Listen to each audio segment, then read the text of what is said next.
Are you new to FPV? Are you just getting into this hobby? Maybe you saw some people doing some really awesome flying with these strange droney things, and it just drew you to this crazy thing we call FPV. Maybe you saw people racing on gates. There are some insane racers out there, and it drew you to this thing called FPV. Well, let me just break it for you. This is a very tough hobby. There's a large learning curve. It's incredibly steep. The skill is difficult. There's a lot of education that you need to put yourself through before you're going to be proficient at this. That is just the lay of the land in this thing. And rather than give you a list today of all the things you should do, I'm going to tell you what you shouldn't do. Hey everybody, I am Bacon Ninja, and today I am going to break your heart. Well, maybe not too terribly, but welcome. Before I destroy all of your confidence, welcome to this wonderful thing that we call FPV. I've put a list together of things you should absolutely not do when you are starting out in the hobby. Now, what do I mean by starting out in the hobby? Maybe you literally just saw FPV for the first time and you're about to buy your first drone and you have no idea what to buy, and that is perfectly normal. Maybe you've been doing it for a little bit and you are just now getting ready to fly your first drone. Or maybe you've been flying drones for a while and you're just thinking about taking the next step to build something. Well, this list is going to cover all of the things I learned in my first year and a half in the hobby that you should not do, so you don't make the same mistakes that I did. Now, not all these mistakes I have made. I have watched others make some of these mistakes, and I watch a lot of others continue to make these mistakes in a lot of Facebook groups. So this list is designed to not break your spirit, but just to give you a list of things you should never do so that you don't get discouraged about this wonderful thing that you have found or recently come to or have been here forever, but just want to listen to me ramble about things to not do. So leave me a comment below what stage of FPV you are in, and let's head on to the list. So the first thing you should never do in FPV is probably one of the most important things you should always keep in mind, and that is to never buy in above your budget. FPV can become a very expensive hobby. The drones aren't cheap, the radios aren't cheap, the goggles aren't cheap. Nothing about this hobby is cheap. Sometimes when you crash, it costs you $200. That is not cheap. It is also not the most expensive hobby in the world, and there are a lot of ways to do this hobby on the cheap. In fact, I'm doing a whole series on how to build your own drone for less than $250 just for that reason. But never buy in over your budget. If you can't afford to own two of them, then you cannot afford to own one of them in this hobby, because you will undoubtedly break the thing you're purchasing, whether it be a drone, goggles, radio, anything. It will break. We abuse our equipment like nobody's business in the hobby, especially if you are learning. You will abuse it more than a more experienced pilot, whether they fly harder than you or not, because you just haven't learned how to crash yet. And yes, there is a way to learn how to crash. And no, I can't teach it to you. It's one of the things you just have to learn the hard way. But it takes time. So don't buy in over your budget, or else you will be very discouraged by this hobby and want to just jump ship before you find a real deep-rooted love and passion for it, which is what really keeps you going. Next up is maybe just as important as the first one. It's don't skip the sim. And what do I mean by sim? I mean simulator. And if you're a more experienced pilot, you probably already know what I'm talking about. But if you're just now diving into the FPV hobby, you can simulate our drones on a computer and fly them with a real radio, which I recommend you pick up a radio and do. And if you want recommendations for something like a radio, head on over to my Discord. I'll be happy to talk to you about it, along with all the wonderful people that are over there. But never skip the simulator.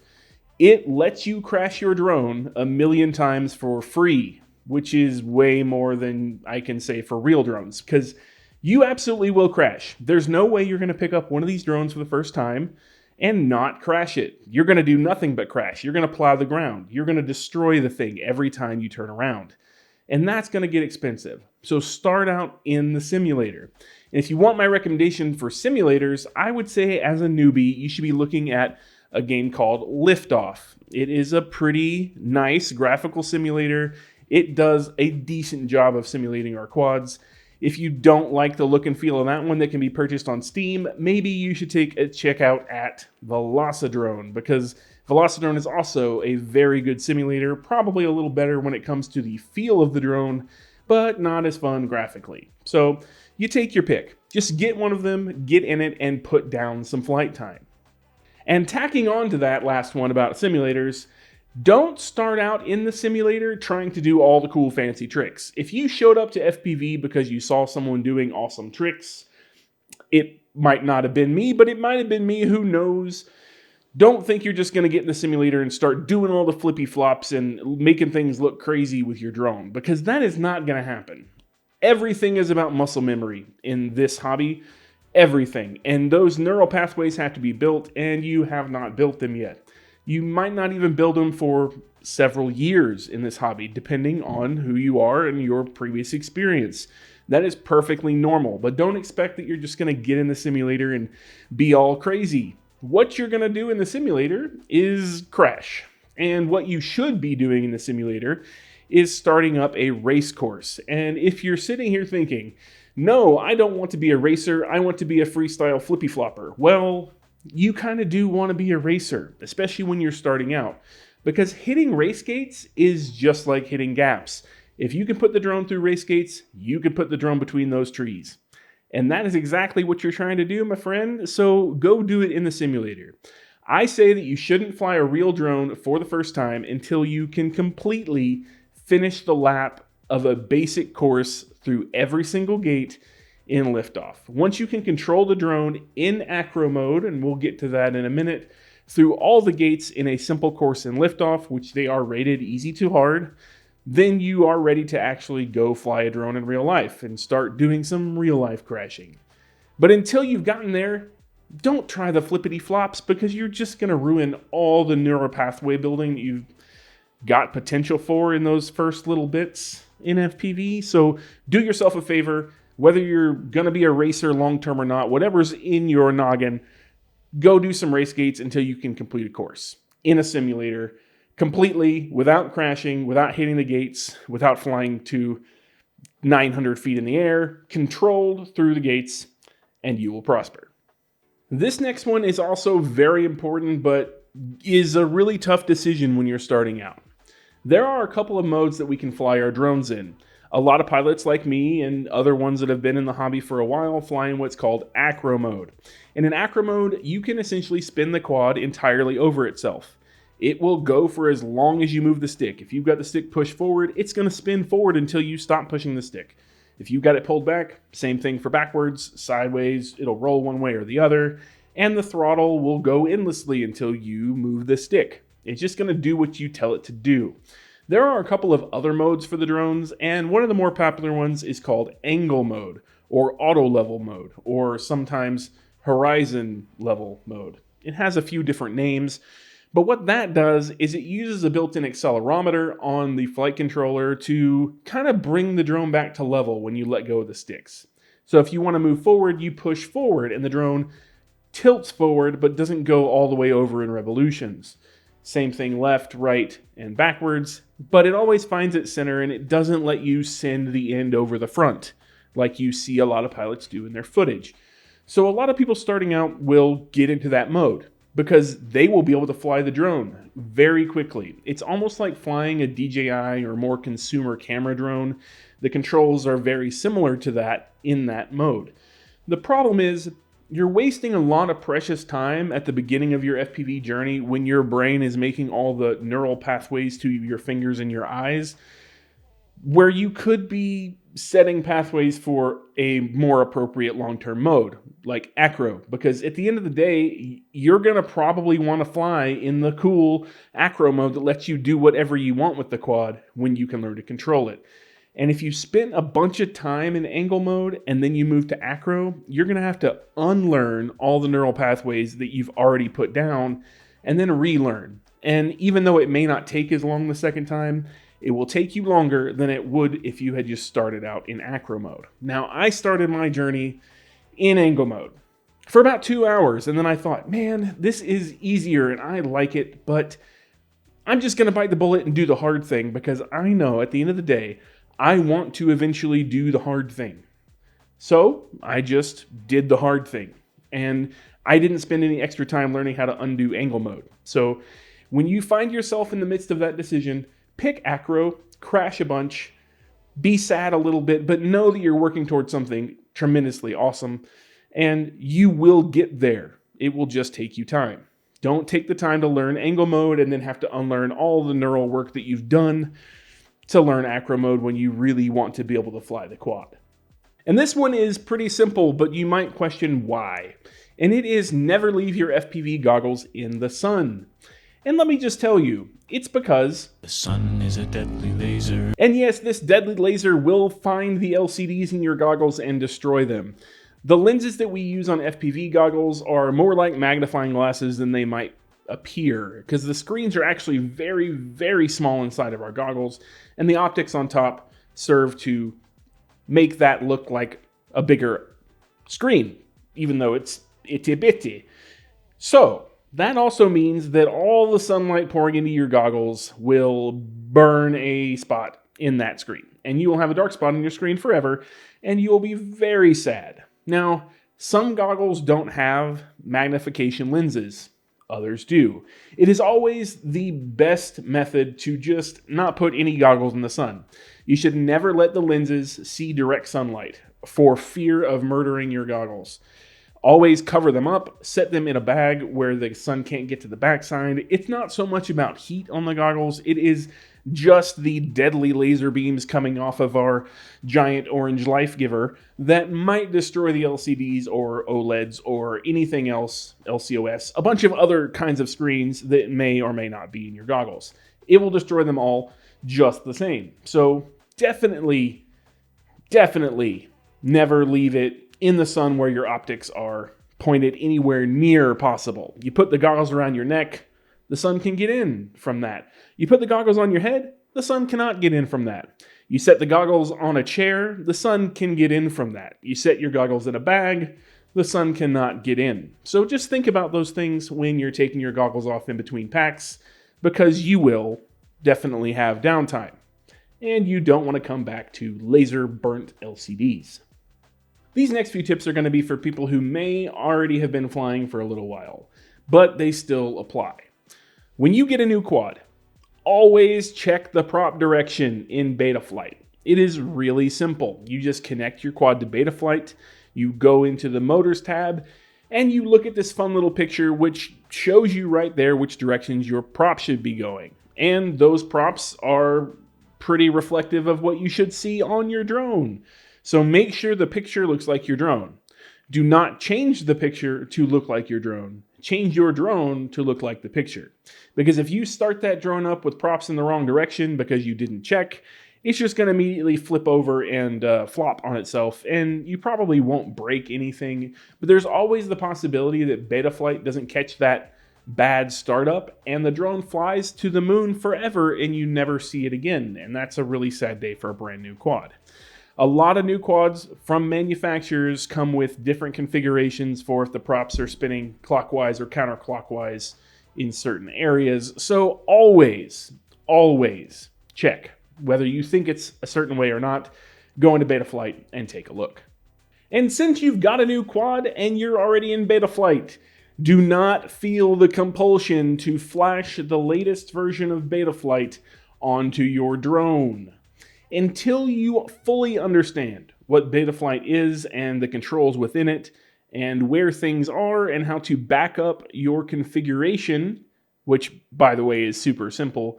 You just go into Betaflight, you go into CLI, you type in diff all, and then you hit this save as file button. But once you have those things down, feel free to start watching videos about how to flash in Betaflight. Before that, if you are a new beginner to FPV and you only own a couple of drones, or maybe you just got your first drone, fly what comes on the quad. Do not go flash the new version of Betaflight.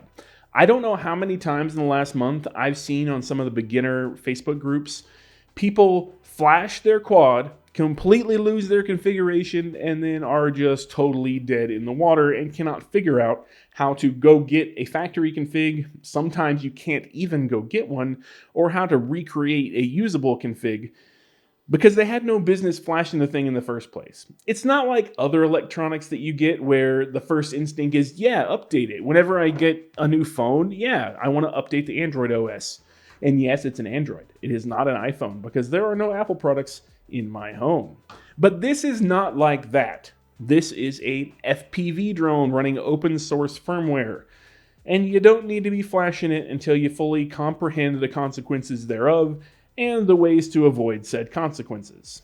So unless you are completely comfortable with Betaflight, fly what's on the thing. Now, if you have 5 drones already and you have been fiddling with Betaflight and you can tolerate the loss of one of those drones and you want to try to flash it, I highly recommend you go find some videos, especially from Joshua Bardwell. Everybody knows good old JB, even if you're very new to the hobby, about flashing those drones. Not even that drone specifically, just flashing Betaflight in general. Go get some knowledge, try it out, and if you destroy one of your drones temporarily, at least you have 4 other ones to fly. But if this is your first or second drone, please, for the love of FPV, stay away from the flashing page in Betaflight. And now I'm just on this whole rant about things to not do in Betaflight, because as I'm going down this list, things are getting a little bit more advanced. And let's just say you've bought 5 drones and you fly them all. And you're like, man, what can I do to have a little more fun with these drones? You know what? I think they could fly a little bit better. I'm going to start tuning them. Well, it's always great to learn how to tune a drone. I do not disagree with you at all. If you have 5 drones, go for it. What you should never do is tune your first bind and fly drone that you just purchased from a company that's pre-built and comes to you with a tune they spent time figuring out and props designed for that tune. You should never go screw with the tune because you think you can make it fly better. Because let me tell you, you don't know enough about how a drone flies to know what to do with tuning. You've got to have flown a lot of drones or spent a lot of time with that particular drone and then spend a lot of time in the tuning process feeling what different changes to the tune do to understand what you need to do. After having, look at my wall. I've built almost all of those drones, and that's only about half of the things that I've built upon flying even more drones than that in my year and a half. At this point, I can hear a drone when I'm flying and know what tuning change I need to make because I've done that enough. But I have a large fleet.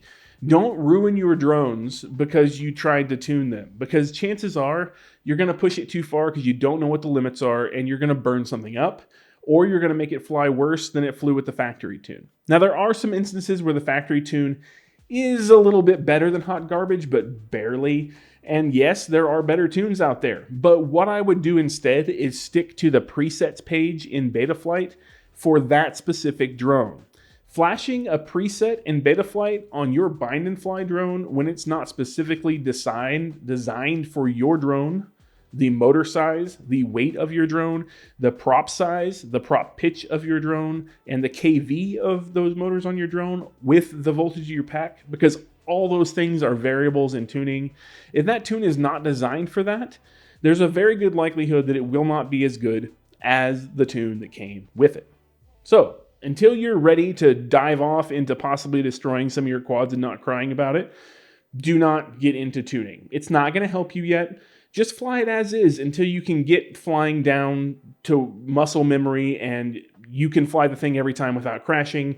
Then go pick up a different drone and do the same thing, and then pick up a different drone and then do the same thing, and then maybe think about tuning, because that's when you're ready. There you go. Now, these next few tips are going to be more related to people who are thinking about building their first drone or are building some of their first drones as some of their first drones. For me, I actually built my first 2 5-inch drones, which I do not regret a single bit. I bought them as kits, DIY kits, and I put all the parts together after having watched probably what was way too much Joshua Bardwell in my first month as an FPV pilot, and I put those together no problem, and they flew great. Minus a couple of things that I just didn't understand at the time, but that's perfectly fine. So this is for people who are kind of diving off into the I want to build it world. The first thing that you should never do when you're beginning to build drones is build a drone and then plug it in without using a smoke stopper. And a smoke stopper looks like this. It is just a little fuse between a couple of battery plugs, and I like this one. It's a very simple JHEMCU branded cheapy smoke stopper that takes XT30 or XT60 depending on the drone you're using.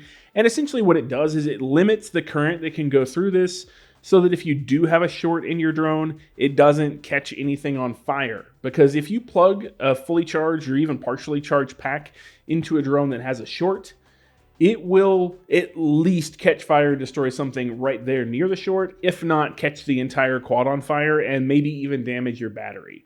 So you can lose a lot of money right there on the bench by just not using one of these for your first plugin. Now let's say you don't have one of those, but you do have one of these.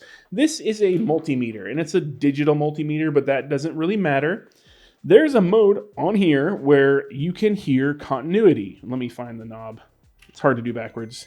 On mine, it looks like this Wi-Fi symbol, and essentially what it does is you take the probes, and if there is a short, you hear a beep.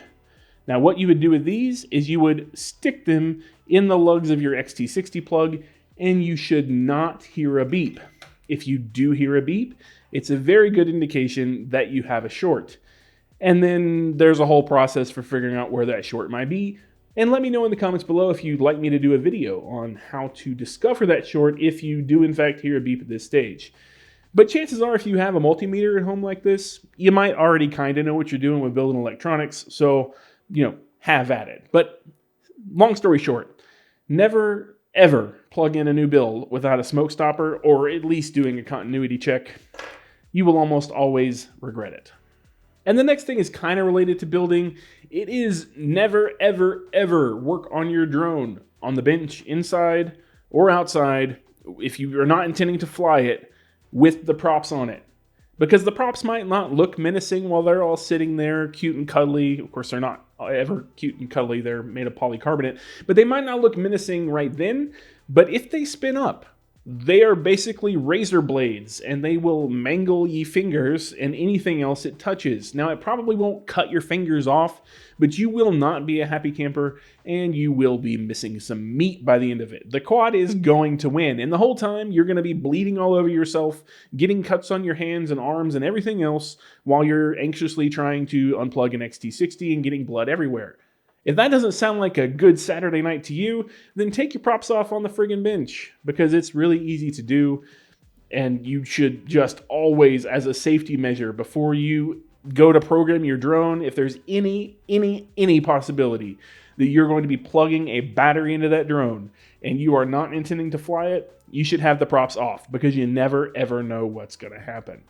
And you don't want to get the mangled fingers of FPV pilots and then have to do the post of shame on Facebook to show everybody that you learned that lesson the hard way. And after you've successfully built your drone, tested it with a smoke stopper, and not mangled your fingers, you're going to take it out to the field and you're going to fly it. And this actually applies to more than just built drones. This applies maybe even more so to bind and fly drones. Never skip your pre-flight checks with a drone. So whenever you go out to the field to fly, you should take your drone off the bag or out of the sack or whatever it is you may use. If you keep it in a cardboard box, whatever it is, I don't care. I don't judge. Take it out. Bring a screwdriver with you, not an M2, but an M3 driver, which would be a 2mm driver, I believe. And tighten your motor screws. Make sure all the screws on the bottom plate and the top plate are snug before you take off. Also, make sure your props are tight. And by tight, I don't mean like grip death tight. I mean just snug.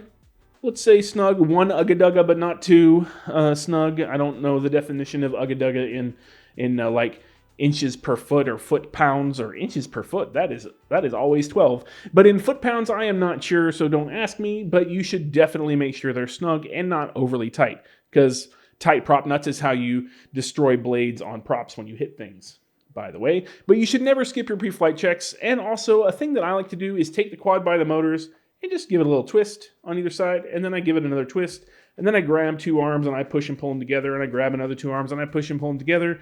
And what I'm looking for is any looseness or give, because that might indicate the quad has something else going on with the carbon, and you might want to set that one aside for that flight day. So always give your quads a pre-flight check. Now with new quads or brand new bind-and-fly quads that you haven't put more than, say, 20 packs through, you should be doing at least the motor screws after every flight for at least the first 10 packs, and then thereafter every couple of packs, because they tend to settle into place. And what happens is the screws actually slightly elongate inside of the threading, and eventually they elongate enough to keep enough tension where they don't ever back out. But for that first bit when they're being broken in, they can back out. And most things don't have Loctite, and that's perfectly fine because you don't have to Loctite everything in FPV. In fact, I don't Loctite anything because it's always steel on aluminum, and that's how you either strip out aluminum standoffs or need to get out a helicoil to back out a broken head. So anyway, just keep things tight, do your checks, and do not skip them. And this next one, I'm actually just going to wrap into a whole little groupish category of things that's more courtesy to other pilots while you're flying. So if you don't fly with other pilots very often, or maybe you never have before, there are some rules of the road when it comes to flying with others. One of those rules is that if there are other pilots in the air, you do not plug your quad in until they have landed and you have validated that you are not on the same video channel as them. Because if you plug your quad in, they will start seeing your video suddenly, and theirs will go away, and then their drone will go away, and then they will want to make you go away. And that is not a good way to start friendships in FPV. So don't plug your drone in, be patient, just let them land, communicate to everybody they're flying who is up in the air at the moment or intends to be up in the air in the next few minutes about which channels you're using. And if you don't understand the RF spectrum yet, you might ask them what channel is safe for you, and if you need help changing the channel of your drone, you might ask them that as well, because chances are if they're out there flying, they might know a thing or two and can help you out. It's a little bit too much to go into on this video, but it is very simple once you understand it. So you might get their help doing it. Just make sure you're not overlapping with them and going to stomp on them. And in that same vein, make sure you know what channel your drone is on before you take it out. Normally in your goggles, it'll show you if you're on Raceband 8 or Fat Shark 3 or something like that. Just know what your drone is set to so that you can communicate that to the other pilots. Also, don't just walk up to other pilots and start talking to them while they have their goggles down flying. Some of us need a lot of concentration to do the kind of flying that we do, and you don't really know what that other person's doing. This is especially bad at a race. Now, if you somehow get up to the flight line with a bunch of racers and they're racing, just act like you don't exist unless you're a group of friends that have flown together for a long time and you know how everybody operates. Don't just assume everybody wants to be talked to while they're flying, because that is not always the case. I'm normally deep in concentration, and I personally don't mind being talked to because I'll just stop flying so well. Like, I'll just back off doing the tricks. It's fine. We can have a conversation. I'll fly another pack when you're not feeling like talking. And it's no big deal to me at all. Another thing to remember is if you're flying DJI. So there are a couple of different digital FPV systems. And actually, it's more than DJI now. If you are flying a DJI system or a walk snail system, just stand about 15 feet away from other pilots when you take off. I kind of like this rule for every system, even though the goggles don't transmit on analog or HDZero. I just like having the separated distance between pilots, because even if you're not transmitting from your goggles, you're on one of those systems that isn't, your radio is, and we're all sharing a 2.4 gigahertz spectrum for our radio control links, or at least most of us are, unless we're running something in a different spectrum. I'm not going to get into that, but everything is communicating, and the less I have to channel hop, the better. So yeah, I just say 15 feet between everybody, and then whenever you land, you can come together and have your funsies, or, you know, beat someone up. I don't know what you do in your spare time on the FPV line, and that's not my prerogative. You do you. Just stand 15 feet apart till you do it. And now I'm saving the absolute best tip for last, or they're not really tips, they're discouraging don'ts, but technically they're tips. I'm just sneaking them in as don'ts. I'm going to say the last one for best, the best one for last. My dyslexia kicked in, but I have one before that we need to discuss. And that is never jump on the hype train for the sake of the hype train. Now, if you haven't heard of the hype train, you obviously haven't been in FPV very long, because the hype train be strong with this community. What the hype train is popular things. All the cool shiny objects that are out there in FPV, people get them, people fly them, and they love them. And that's great. It is great to have products that you love and enjoy flying, whether you know why you love them or not. Completely up to you. It is your happiness, not mine. You do you. The problem becomes when other people get the opinions of that person and then jump on the same hype train and only like it because the first person liked it, and then it becomes a snowball effect of we don't know why we like this, we just like this. And honestly, although that seems like a lot of fun, it confuses the good products in the hobby. So we tend to lose out on the opportunity to get better products because instead we're focusing on a new color of motors that are cool because some pilot put their name on them, when really it's just the same motor everyone's been flying for the last 3 years in a different color, and it doesn't fly any better than anything already on the market. Now, I know that was a little fast, but essentially, sometimes we just are told to like things and we like them because the person who told us is someone we like. Don't do that. Don't spend your money on those things. Instead, do the hard research, dig into things, ask questions, ask people why they like it, and look for an answer that is tangible and not unrelatable, that's based in real-world things that are provable and not just completely subjective, unevidential things. Look for that. Stay off the hype train because that ticket's a one-way trip to crap load of confusion because you're constantly going to be buying new things because the hype is always changing and you're never going to get settled on any one thing. And you're never going to reach your full potential as a pilot because you spend too much time varying everything going on because you haven't even learned to know what you like because you've been too busy liking what other people like because they like it. Don't fall into that trap.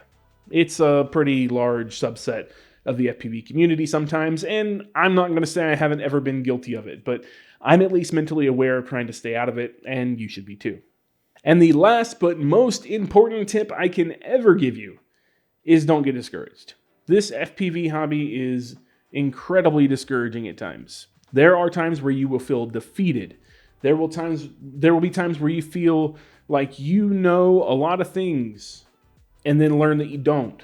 There will be times where you come back from a flight and you are ecstatic about how well you did, and then the next time you go out, you'll turn around and feel like, oh my goodness, how did I ever feel good about myself? I suck. That's gonna happen.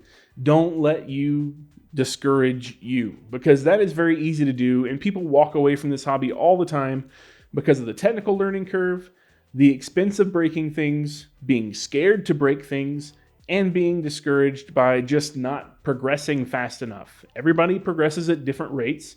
You can't compare your progression to someone else's. What you need to do is love your own progression. Enjoy the ride while it lasts. Have faith in your love for the hobby and learn to have a passion for it. If you have a passion for the hobby, you'll never abandon it because that will mean more than any discouragement you can ever have come your way. There's also a lot of other discouragement that comes from the FPV community, although the majority of the FPV community is incredibly supportive. It's almost like having a large group of friends all over the world immediately without ever having to meet them. It's kind of insane how great it is. There's always the small subset that trolls, that heckles people, that makes fun of people for their decisions, that doesn't ever agree with you and just wants to play devil's advocate. There's always that subset in groups, and the people that are like that in our FPV community are really like that. So don't let them discourage you either. Not everybody has to agree with you. Not everybody has to like you. Not everybody has to share the opinions that you have. That doesn't mean we don't validate you as an FPV pilot or a human being for that matter. We should all have opinions. We all have different experiences. No two of us have the same experiences in life. Therefore, no two of us will have the exact same opinion for the same reasons at the same time. It's just the way things happen. That's the human experience, and FPV is no different. So don't let yourself become discouraged in this hobby. Push through it because it is well worth the payoff of doing that. I promise you, having done it myself and been discouraged many a time, I've never let myself stay discouraged, and I am nothing but ecstatic for the hobby almost 2 years into it, and I can never see myself getting out of it at this point. It is absolutely a part of me, and I could never not have it. The federal government might have different ideas, but we're not going to dig into that because that is a whole other ranty thing that I don't have the time or patience for at the moment. But anyway, if you like this list, if it has been helpful, please give this video a thumbs up. If you've loved this list and you've maybe done some of the things on this list, make sure you have subscribed because I plan on doing some more of this kind of content in the future, and on my channel I do have a lot of beginner-focused content, or at least first 2-year beginner-focused content. And as I progress, hopefully I'm making more experienced content because I have to get there before I can make the content, and I'm working on that all the time. Also, I want to mention that the channel did hit 2,000 subscribers, so that means I'm going to be doing a giveaway very soon. No, I have not started yet. I've got a couple people that asked me about that already. I will be giving away an entire 5-inch drone, one of my budget builds that I built by hand on video for the channel, but I'll let you know when that happens. So be sure to subscribe so you see that when it happens and you can get your name in that hat. And if you're starting out, maybe you can start out by flying one of my hand-built drones. And I can tell you a whole lot about it if you jump over to my Discord, where we all hang out and chat, and I sometimes say stupid things. I also post some extra things that don't happen here on the channel.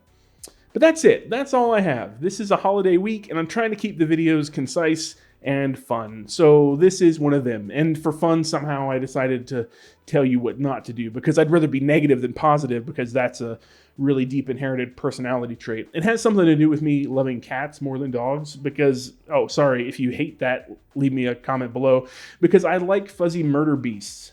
I just don't know. It's part of me. Anyway, that's all I have. So I hope you enjoyed it. Until next time, stay greasy, and I'll catch you later. And now I'm saving the episode.